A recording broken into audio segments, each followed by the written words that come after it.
joining us right now. Talk about a guy with FU money. My goodness. Does it for the love of the job. And that's it, because he has already made enough to retire 10 times over. He writes for The Athletic. He is the best NBA writer in the world. That's my opinion. I'm not biased. The one, the only, Sam Amick. Hello, Sam. Good morning, David. How the heck are you? Oh, just feeling cushy and poker playery. How are you feeling? I thought we'd get through one segment without more of that. Yeah, man, oh, maybe, man. Maybe in a year. My favorite pudding pop buddy. We're having an interesting, at least interesting to me, philosophical conversation about Willie Cauley-Stein and going with the assumption that Wait, Kyle said you wouldn't ask me about him. Kyle just came into the glass with his arms up. Just like, what? What is Sam going to have to tell us about Willie? Like, come on, we can ask him real stuff. It's a philosophical question. Sam can happily weigh in. Willie is he's never really connected with the Sacramento fan base, and without putting words or actions in his mouth, the perception is that basketball may not be the number one priority in Willie's life. He loves art. He loves a lot of other things. He's very open about that. I even brought up the idea that if he signs a 4-year contract this summer with somebody, and it's let's say a 4-year $50 million deal, maybe it's his last contract. He retires at 30. It wouldn't surprise me. And the conversation we've been having, Sam, is that's a massive turnoff to fans. Like, fans want you to eat, breathe, live, sleep basketball and bust your ass every time you're on the floor. I'm one of them.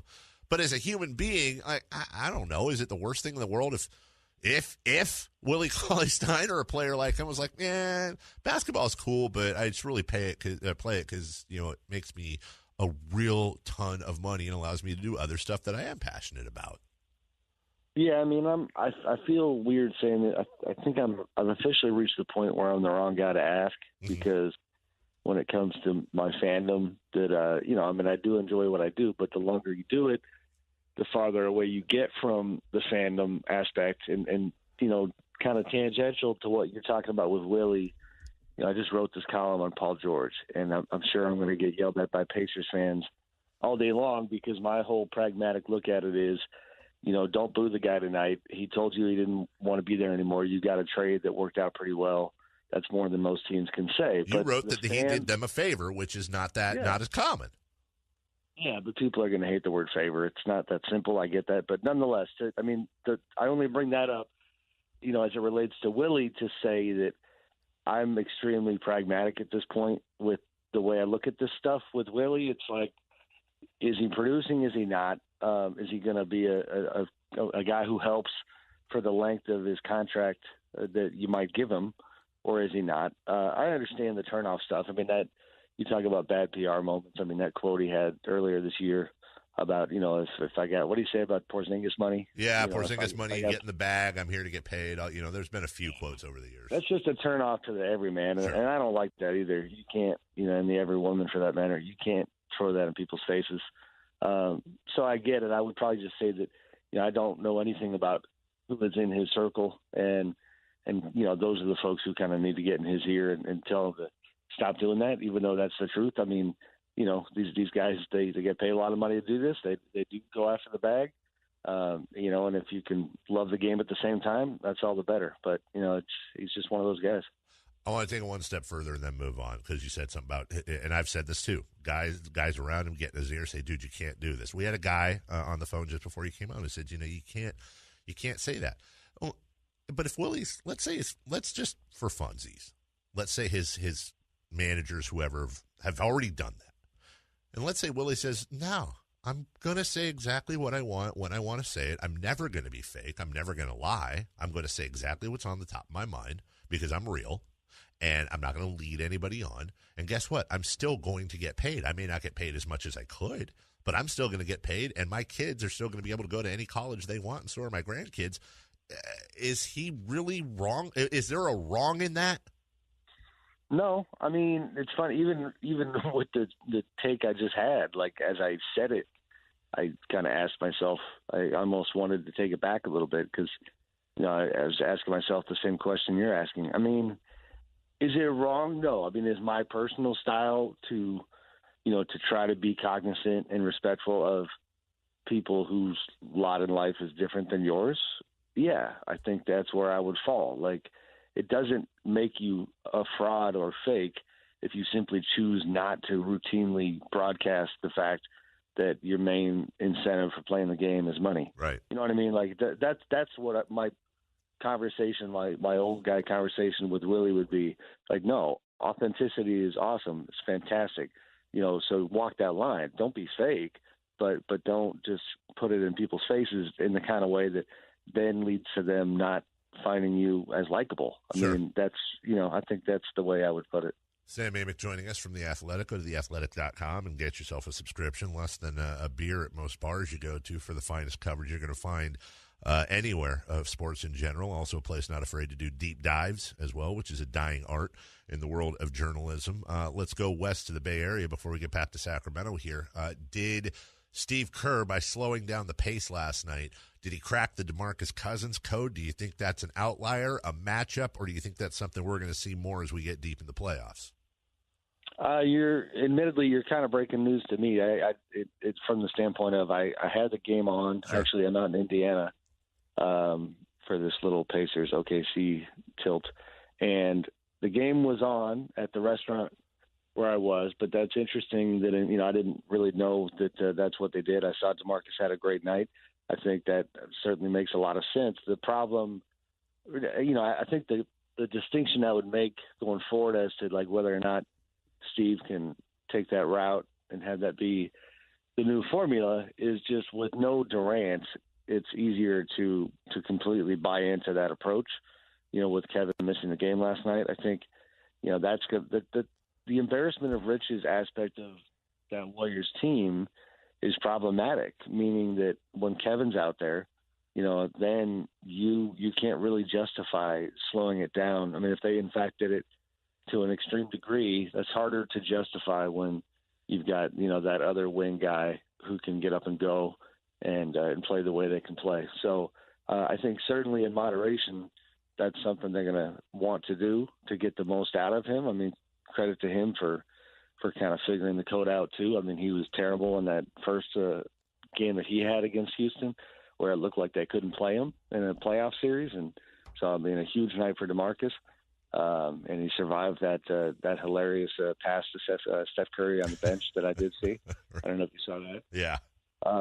But, it's a huge win for the Warriors. I mean, you break that Rocket streak, you avoid getting swept by Houston, which I do think was going to matter for like the confidence psyche purposes on the Houston side. I think you kind of reminded them who you are.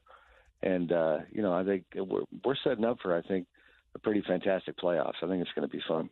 I'll just put some notes out there to show what I was saying. As I think a lot of people aren't aware of this too. Last night, with DeMarcus Cousins on the floor, the pace was at 91.9. Without him, 99.5. And where that translated, their offensive efficiency with on the floor was 118, without 109. Defensive efficiency with him 104, without him 111. And net efficiency, I know I'm throwing a lot of numbers out here, plus 13.4 with him, minus 1.7 without him. The obviously straight line being drawn to the drop in pace. So whether it's something long-term or not, I think you bring up a great point and bring up a different question, Sam, which is Steve Kerr at some point, is the tippy-toe balance going to be what is best for the Warriors as a four-man team and what is best for the Warriors in the playoffs as a five-man team, including DeMarcus Cousins? Is that the code he's going to ultimately have to crack? Yeah, for sure. I mean, because if egos weren't part of this and emotion and human nature, and I wrote about this the other day, like, then you could make an argument that you should just have DeMarcus come off the bench and just destroy teams that way, and still give him big minutes. But that's just not really what he wants. That's not what his ego and I'm kind of guessing. I don't know this 100%, but it's just that's the sense I've gotten. And we are seeing that with a lot of different teams. These players who are former All-Stars who are being asked to play lesser roles. Our old buddy, Isaiah Thomas is in a bad way again now in Denver, where he's out of the rotation. So with DeMarcus, I just think that in the context of that five-man lineup, it's not that great. I mean, I looked at it the other day. I think the net rating for the five-man group was plus 2.2, which is, essentially, I think about 8 fewer than like the league best marks, to give you a little context there. But, then there's some other units with DeMarcus and the guys off the bench that are like plus 27, So, I think that's where Steve is going to have to be a manager of people and maybe try to get DeMarcus into those units more often. Sam Amick joining us right now from The Athletic. Sam, I had you on a few weeks ago, and we talked about the MVP race, and I think, and forgive me if I'm putting words in your mouth, but I think we both came to the conclusion that although, and this is important to add, you were very clear, you're going to wait, like you hope your colleagues do, till the end of the year to make the decision. I think we both had Giannis Antetokounmpo as our MVPs. I was watching that game last night, and I decided to do some numbers diving. If Giannis is the MVP, with where the Rockets are, forget last night, but how they started, where they're at, and the numbers he's putting up, I mean, my goodness. James Harden, 36 points, 6.5 boards, 7.5 assists. Is it one of those things where Jordan got it every year back in the day, so Malone got it? No offense to Giannis, but are we forgetting about James a little bit here? Does he still have a good shot? Oh, yeah, he's got a very good shot. I mean, I'm with you. I might, just for my one vote, I definitely might still give it to James. Yeah. Paul, George got hurt for a few games. They had a bad stretch, partly with him. I think Paul's candidacy has taken a hit lately. Giannis has not taken a hit when it comes to, like, by any normal standards, but he has not been nearly as sensational as James has. So, the one thing with James that a lot of people around the league continually go back to is just the way they play the game. The fact that he's leading the league in usage rate yet again, and this time it's by an even larger margin than before.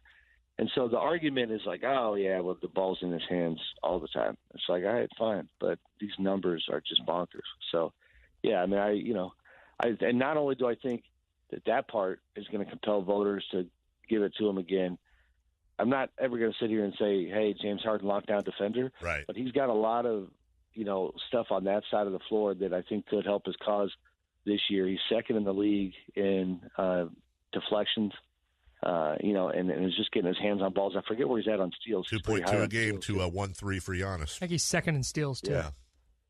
Yeah. And so, that does matter. We can't talk out both sides of our business. I can't sit here and praise Paul George for being, high on the deflection steals list as an active defender, and then say, oh, okay, well, Hardens don't matter.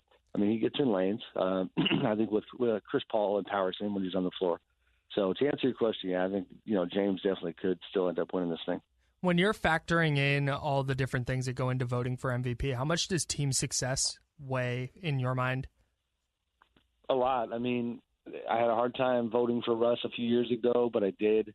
If they wouldn't have been in the playoffs, I probably wouldn't have. That's like the threshold. But, traditionally, I feel a whole lot better about giving it to a guy whose team is in the top 4, preferably top 2. If you go back and look at history, it's about a 95% rate in terms of the MVP coming from the top 2 teams. That's normally how this goes. Right. And so that's where Houston getting to the number 2 spot would be great for James's purposes. They still could get there. Probably. I don't know if you guys have that in front of you. I don't know what the numbers are. For which now? To Houston getting to the 2nd spot. How far behind Denver? I think they're 2.5 back of Denver. Yeah, they were 3.5 back of the Warriors going into last night's game. Obviously, that's changed. As of right now, they're tied with the Thunder. They're both at 42 and 26. They are 3 back of Denver. Okay. So, unlikely, but it's also the optics might be in Houston's favor, because even if Denver holds on to the number 2, they've cooled off a little bit, and I think the perception is that, bottom line, Houston is the hottest team in the second half, last night notwithstanding. So, that's, Kyle, to your question, like, the Giannis candidacy was partly me, honoring his individual play with the way I saw it, but also, like, Milwaukee was so dominant that it just it reaches a point where you're like, all right, best player, best team. Like, that's got to be a consideration. Like, not the only consideration, but it has to be, one of them. And again, a little bit like Denver, not to the same degree, but like Milwaukee's cooled off a little bit. They've dropped a couple games. So I think, I think it's going to be really tight. Sam Amick joining us. Sam, one more question. I want to ask you something about the Kings here in a second, but just looking at numbers too. I saw an article today that said LeBron James is going to wreck his streak this year of going NBA All-First team. And it's funny. I look at LeBron, and we talk about team success. Over 27 points, almost 9 boards, 8 assists, 1.5 steals. The dude's shooting 52% from the field. Is that one of those things where you can't just look at the numbers and where team success really comes into play? Because those are still pretty darn good stats to me. Sure. I mean, and you cut out or something in the very beginning. So what did you see that bothered you? Well, I'm seeing things that LeBron is going to likely wreck his streak of all NBA first team. Oh, first team. Okay. And I mean, we're not obviously he shouldn't be the MVP, but I feel like the idea that LeBron James is having an off year. I don't. His team is. Yeah, I mean, that's where the voting gets tricky because, it almost goes, I'll go full circle with it. We started at the very beginning talking about Willie Cauley-Stein and Paul George and the human stuff. Right. That's where the human stuff comes into, voting because, the numbers tell you LeBron's all NBA, but all of us who are going to be voting on that are going to go, oh, my God, the Lakers were obnoxious this year. Like, it was just a terrible story. You know what I mean? Like, It's the optics, the emotional component, if you will, is negative. And that very well could hurt, his standing on that front. So, and there's also like the intangible stuff that is impossible to quantify, which is there are people who question his leadership down there this year and the way that, for him to come out publicly and say, I would love to play with Anthony Davis. And then next thing you know, like that starts the snowball of all of his teammates are, reading about how they're very possibly getting traded. That doesn't really help your locker room. That has an impact on collective success. So, I mean, that stuff's not on the box score, and I think it is going to be on people's minds. We're out of time. Just got about 30 seconds, but I got a final Kings question in for you. It is unlikely that they will make the playoffs this year. It is probably more than likely that they will finish at or above 500 this season. A lot of fans around here who know the Kings haven't had much success signing top-line free agents are starting to wonder if Sacramento might have their best chance at maybe not acquire a KD, but that next level of free agent this summer. Do you think that's going to be something that is prevalent in the thought processes with agents around the NBA? Is Sacramento kind of a dark horse attraction for free agents, or are we just kind of being homers?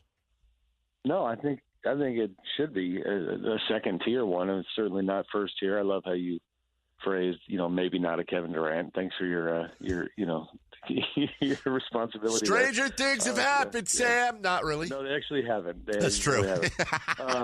No, but I think kind of under the radar that they're going to be a good spot. I don't know who they're going to target yet. They should go after. They should. Sure. I thought about Tobias Harris, and I actually looked into that. But he's pretty smitten over Philly. Yeah.